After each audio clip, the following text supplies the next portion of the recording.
Hi நண்பர்களே, நலம் 360 சேனலுக்கு உங்களை அன்போடு வரவேற்கிறேன். இன்னைக்கு நம்ம வீடியோல எதை பத்தி பேச போறோம்னா, நம்ம எல்லாருக்குமே ரொம்பவே பரிச்சயமான ரொம்ப ருசியான வாசனையும் சேர்ந்த ஒரு அற்புதமான பழத்தை பத்தி தாங்க பேச போறோம். அதுதாங்க அன்னாச்சி பழம். இந்த அன்னாச்சி பழம் சுவை மட்டும் இல்லாம உடலுக்கு அளவிலா நன்மைகளை தர ஒரு மிகவும் சக்தி வாய்ந்த இயற்கை மருந்து தாங்க இந்த பழம். அன்னாச்சி பழத்தை ஒரு சிலர் தங்கம்னு சொல்லுவாங்க. இந்த அன்னாச்சி பழத்தை ஏன் தங்கம் போல அப்படின்னு சொல்லுறாங்க? அதுல இருக்கிற சிறப்பு சத்துக்கள் என்ன, எந்த நோய்க்கு இது மருந்தா வேலை செய்யுது, அதே நேரத்துல இதை யாரெல்லாம் சாப்பிடணும், யாரெல்லாம் தவிர்க்கணுன்றத பத்தி விரிவா இன்னைக்கு நம்ம இந்த வீடியோல தெரிஞ்சுக்க போறோம். அதுக்கு முன்னாடி நலம் 360 சேனலை சப்ஸ்கிரைப் பண்ணாதவங்க சப்ஸ்கிரைப் பண்ணிக்கோங்க. மறக்காம பக்கத்துல இருக்க பெல் ஐக்கானை பிரஸ் பண்ணிக்கோங்க. வாங்க வீடியோக்குள்ள போலாம். கோடைக்காலம் வந்தாலே வெப்பத்தை தாங்குற உணவுகளை மட்டும்தாங்க நம்ம எடுத்துக்கொள்ளணும். குறிப்பா பழங்கள்ல அன்னாசி பழம் தவிர்க்காம எடுத்துக்கொள்ளணும். ஏன்றதுக்கு ரீசன் இந்த வீடியோல நீங்க கண்டிப்பா தெரிஞ்சுப்பீங்க. உணவுக்கு சமச்சீரான உணவை எடுக்கும்போது பருவ காலத்துக்கு ஏற்றபடி மாற்றிக்கொள்வது ஆரோக்கியத்தை மேலும் அதிகரிக்க செய்யுங்க. அதுலயும் கோடை காலங்கள்ல உடல்ல நீரிழப்பு, சோர்வு, அஜீரண கோளாறு போன்ற பிரச்சனைகள் அதிகரிக்கும். அதை கட்டுப்படுத்தவும் வராம தடுக்கவும் உணவு முறையில முயற்சிக்கும் போது சில வகை உணவுகளை தவிர்க்காம சேர்க்கிறது ரொம்பவே அவசியங்க. உணவு அப்படின்னா அதுல பழங்களும் அடங்கும், அப்படிதானே? அந்த வகையில கோடையில அன்னாச்சி பழத்தை சாப்பிட்றதால ஏகப்பட்ட நன்மைகள் நமக்கு கிடைக்கும். அது என்னன்னு ஒன்னொன்னா சொல்றேன், நோட் பண்ணி வச்சுக்கோங்க.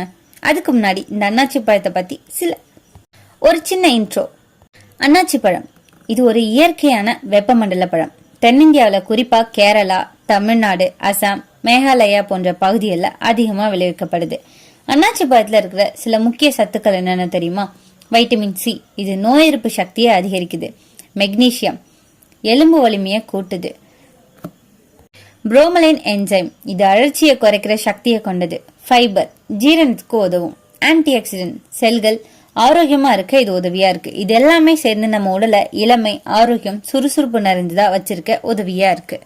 ஒரு கப் அன்னாச்சி பழத்துல fat 0.2 gram, cholesterol 0 gram, sodium 2 milligram, carbohydrate 21.65 gram, புரதம் 0.89 கிராம், கலோரி 82 கிராம்.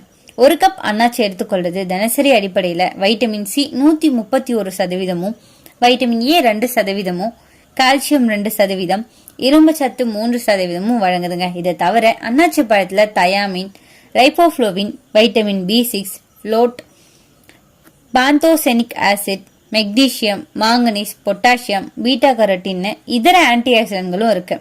அன்னாசி பழத்துல இருக்கிற புரோமலைன் அப்படின்ற நொதி பல்வேறு உடல் ஆரோக்கியத்துக்கு நன்மையை வழங்குதுங்க. அதிக வெப்பநிலையில செரிமானம் மேம்பட இந்த அன்னாச்சி பழம் உதவியா இருக்கு. கோடை காலங்கள்ல அஜீரண கோளாறு தலை தூக்கலாம்.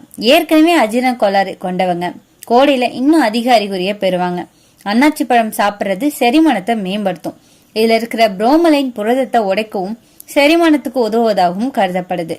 மேலும் இது புரதத்தை உடைக்க உதவியா இருக்குங்க. அதிக நார்ச்சத்து மற்றும் நீர்ச்சத்து இருக்கிறதால செரிமான மண்டலத்தின் ஆரோக்கியத்தை காக்க முடியுது. நோய் எதிர்ப்பு சக்தியை அதிகரிக்குதுங்க. தினசரி வேண்டிய வைட்டமின் அளவுல வைட்டமின் சில 1/3 நீங்க இதை சாப்பிட்றதால பெற முடியும். வைட்டமின் சி உடல்ல நோய் எதிர்ப்பு சக்தியை அதிகரிக்கிறதோட உடல்ல திசு வளர்ச்சி மற்றும் உடல்ல பழுது பார்க்க வேலையை இது செஞ்சிட்டு இருக்கு. உடல்ல ஊட்டச்சத்து உறிஞ்சவும் சீரான வளர்ச்சிக்கும் இந்த வைட்டமின் சி தேவைப்படுது. கோடைக்கால தொற்றை எதிர்த்து போராட உடலுக்கு வலு கொடுக்க கோடையில அன்னாச்சி பழத்தை தவிர்க்காம எடுத்துக்கொள்றது ரொம்பவே அவசியம். நீரிழிவு நோயை கோடை காலத்துல கட்டுப்படுத்த இது உதவியா இருக்கு. அன்னாச்சி பழம் சர்க்கரை நோயாளிகளுக்கு ஏற்றதா அப்படின்னு நினைக்கலாம். ஆனா இத சர்க்கரை எதுவும் இல்லாம அப்படியே பழமா எடுத்துக்கொண்டோம் அப்படின்னா ரொம்பவே நல்லதுங்க. தினசரி உணவுல மிதமா சேர்க்கலாம். இது நீரிழிவு நோய்களுக்கு நீரிழிப்பை தடுக்கும். மேலும் நார்ச்சத்து நிறைஞ்ச அன்னாச்சி பழம் மிதமா எடுக்கும்போது இந்த குளுக்கோஸ் அளவுகளை கட்டுக்குள் வைக்க உதவியா இருக்கு. அதே நேரம் நீரிழிவு நோய்கள் அன்னாச்சி பழத்தை எடுத்துக்கொள்வதாக இருந்தாலுமே அதுல உள்ள சர்க்கரை மற்றும் கார்போஹைட்ரேட் அளவுகளை கணக்கிட்டு உணவு மற்றும் உடற்பயிற்சி திட்டத்துல கணக்கிட வேண்டியது ரொம்பவே அவசியங்க. உயர் ரத்த அழுத்தத்தை கட்டுப்படுத்துதுங்க. கோடை காலத்துல உயர் ரத்த அழுத்தம் அதிகரிக்க வாய்ப்பு இருக்கு. அன்னாச்சி பழத்துல பொட்டாசியம் அதிகமா இருக்கிறதால இது ரத்த அழுத்தத்தை மேம்படுத்துது. இதுல சோடியம் அளவு குறைவா இருக்கிறதால உயர் ரத்த அழுத்தம் நோயாளிகளுக்கு இது பயனுள்ளதா இருக்கும். கோடை காலத்துல சரும பிரச்சனைகள் அதிகமா ஏற்படுங்க. அந்த சரும பிரச்சனைகள் போக இந்த அன்னாச்சி பழம் உதவியா இருக்கு. அன்னா பழத்துல இருக்கிற ஊட்டச்சத்துக்கள் காரணமா இது சருமத்துக்கு பல நன்மைகளை செய்துங்க. முகப்பரு, அதிக வெப்பநிலையில சூரியனால் சேதமாகிற சரும பாதிப்புகள், தோல் வெடிப்பு போன்றவற்றுக்கு சிகிச்சை அளிக்க இதை பயன்படுத்தலாம். இது சருமத்துல தழும்புகளை போக்க உதவியா இருக்கு. சருமத்தை நீரேற்றமா வைக்கவும் அன்னாச்சி பழம் உதவுதுங்க. இதுல உள்ள வைட்டமின் சி கொலாஜன் மேம்படுத்த செய்வதால சருமம் பாதிப்பை தடுக்குது. அன்னாச்சி பழத்துல வைட்டமின் சி நிறைஞ்சிருக்கு. இது முடி வளர்ச்சிக்கு உதவியா இருக்கு. இதுல உள்ள ஆன்டி ஆக்சிடென்ட் நோயிடமிருந்து பாதுகாக்க செய்துங்க. வைட்டமின் சி தானது தலைமுடிய மென்மையா வைக்க நினைக்கிறவங்க அதிகமா எடுத்துக்கொள்ளலாம். கோடையில சோர்வு தலைமுடிக்கு அன்னாச்சி பழத்துல உள்ள வைட்டமின் சி உதவியா இருக்கும். இது முடிய பளபளப்பா மாற்றுது. இதுல அன்னாச்சி பழத்துல உள்ள என்சைம்கள் மயிர்கால்களை வலுப்படுத்தக்கூடிய முக்கிய ஊட்டச்சத்துக்களை கொண்டிருக்கு. இது முடியின் அடர்த்தியை மேம்படுத்துது. இப்படி பல உடல், சருமம், கூந்தல் எல்லாத்துக்குமே ஆரோக்கியத்தை தர இந்த அன்னாச்சி பழத்தை கோடை காலத்துல தவிர்க்காம எடுக்கிறது ரொம்பவே நல்லதுங்க. அன்னாச்சி பழத்துல இருக்கிற புரோமலைன் என்சைம் நம்ம உணவை உடைக்க உதவியா இருக்கு. இது புரத செரிப்பை எளிதாக்கி வயிற்றுல உள்ள எரிச்சல், அஜீரணம், வீக்கம் ஆகியவற்றை குறைக்குது. நோய் எதிர்ப்பு சக்தியை அதிகரிக்கும். வைட்டமின் சி நிறைஞ்சது. அன்னாச்சி உடல்ல உள்ள வெள்ளை ரத்த அணுக்களை பலப்படுத்தி வைரஸ், பாக்டீரியா தாக்குதலை தடுக்குது. பனிக்காய்ச்சல், சளி, இருமல் போன்றவற்றை வந்தா அன்னாச்சி சாறு கொஞ்சமா குடிச்சோம் அப்படின்னா நிம்மதி கிடைக்கும். அன்னாச்சி பழத்துல உள்ள மாங்கனீஸ் மற்றும் மெக்னீசியம் எலும்பு வளர்ச்சிக்கு தேவையான முக்கிய சத்துக்கள்ங்க. இது குழந்தைகளுக்கும் பெண்களுக்கும் மிகவும் பயனுள்ளதா இருக்கு. குறிப்பா எலும்பு பலவீனம் உள்ளவங்களுக்கு ரொம்பவே ஹெல்ப்ஃபுல்லா இருக்கு. புரோமலின் உடல்ல உள்ள தசைவலி, மூட்டு வலி, ஆர்த்ரட்டிஸ் போன்ற பிரச்சனைகளுக்கு நிவாரணம் தருது. அதனால சிலர் இதை நேச்சுரல் பெயின் கில்லர் அப்படின்னு கூட சொல்றாங்க. அன்னாச்சி ரத்தத்துல உள்ள கொலஸ்ட்ரால் அளவை குறைக்க உதவுது.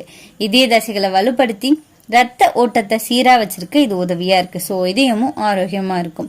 வைட்டமின் சி மற்றும் ஆன்டி ஆக்சிடென்ட் சேர்ந்து நம்ம தோல்ல உள்ள மெல்லிய கோடுகள், கரைகள், சுருக்கம் ஆகியவற்றை குறைக்கும். அன்னாச்சி சாறு முகத்துக்கு சிறிது தடவினா போதுங்க, பிரகாசமான தோல் கிடைக்கும். முடிக்கு தேவையான சத்துக்களையும் இது வழங்குது. அன்னாச்சி லோ கலரி, ஹை ஃபைபர் உள்ளதால வயிறு நிரம்பிய உணர்வை கொடுக்குது. அதிகமா சாப்பிடுவதை தடுக்குது. இது வெயிட் லாஸ் டயட்ல சேர்க்கக்கூடிய ஒரு சிறந்த பழம்னு சொல்லலாம். அன்னாச்சி நன்மைகள் நிறைய இருந்தாலுமே சிலருக்கு இது சில பக்க விளைவுகளையும் தரலாம். அமிலத்தன்மை அதிகம். ஸோ அன்னாச்சி பழத்துல இயற்கையான அமிலம் இருக்கிறதால அதிகமா சாப்பிட்டா வாயில எரிச்சல், நாக்குல புளிப்பு, வயிற்றுல எரிச்சல் போன்றவை ஏற்படலாம். அலர்ஜி பிரச்சனை சிலருக்கு அன்னாச்சியில உள்ள புரோமலின் அப்படின்ற இயற்கை என்சைமுக்கு அலர்ஜி இருக்கலாம். அவங்க தோல் அரிப்பு, முக வீக்கம், சுவாச பிரச்சனை போன்றவை ஏற்படுத்தலாம்.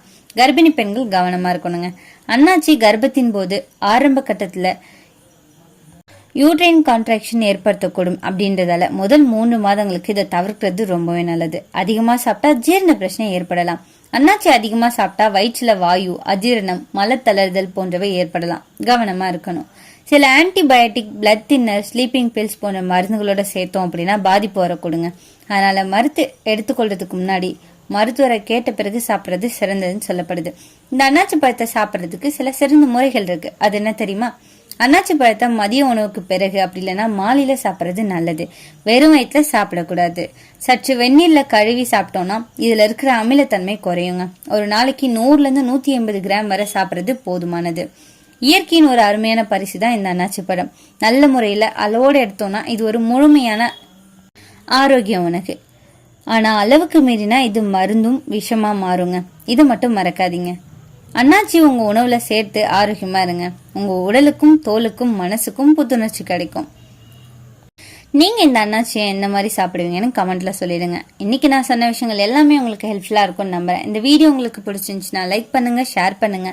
மறக்காம நம்ம சேனலை சப்ஸ்கிரைப் பண்ணுங்க. அடுத்த ஒரு அற்புதமான வீடியோல சந்திக்கிறேன்.